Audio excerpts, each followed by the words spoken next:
presence. Presence is exactly what we think it is. We're fully present in this moment.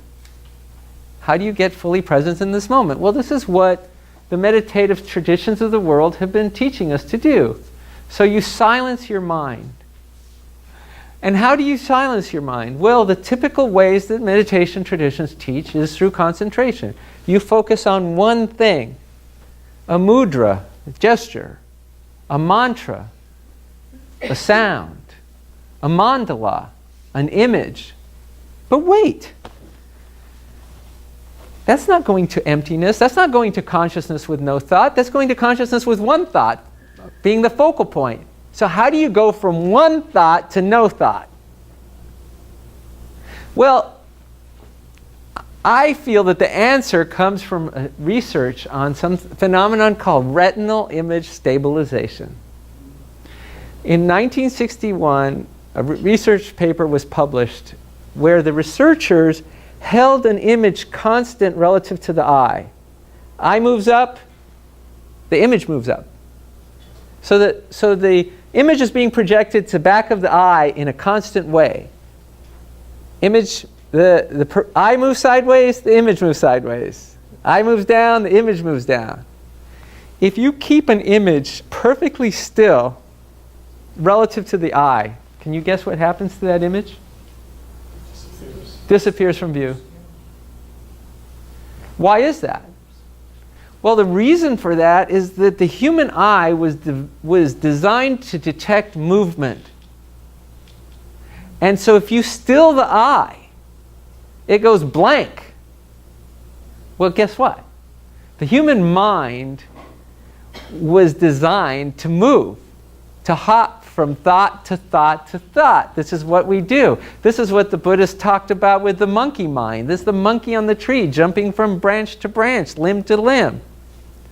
If you hold the mind still on one thing long enough, it goes to no thing.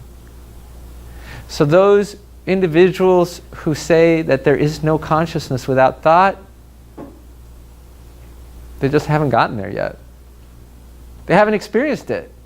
Because let me ask you a question. How many people here have had an experience of consciousness in the absence of thought? Yeah, it's like, that's why we're in ions, right? You know, so it's like, so you're going, what? Those people out there, they don't know. It's our secret. Not really, but they don't want to know. So I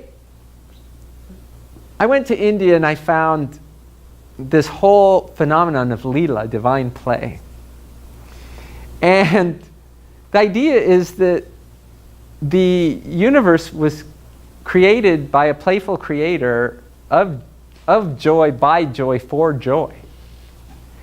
And one of the things I realized is I spent years trying to teach my students in consciousness classes to meditate. Do you know what happens when you ask a group of college students, or probably anybody, to meditate?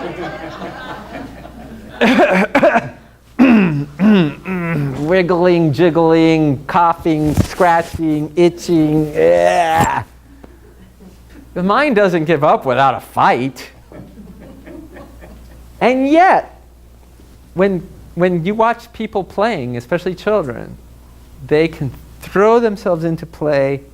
From the time I was a little boy, I knew the experience of losing myself in play so that I didn't exist. I was completely immersed in that experience. I was having an experience of consciousness free of thought. And so I encourage people to do forms of play that are non-competitive, and so they're not goal-oriented, they're free-form, repetitive.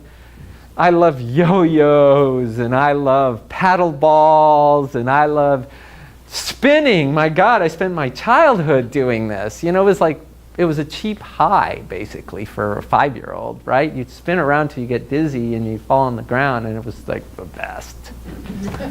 And so we have forms of play. Part of the reason I say this is that not everybody's a meditator, but everybody can play. And so we can experience presence by playing, by immersing ourselves in play. And so you see, so I have My significant other, her son, works in Pixar. He was very instrumental in the creation of the film Coco. And in Pixar, there's just toys everywhere. They have skateboards for them to get around the complex in, because it's such a big complex. So if somebody needs to meet somebody, they pick up a skateboard and go taking off. And so they understand the critical nature of play in creation, in creative inspiration. And so they allow room for it.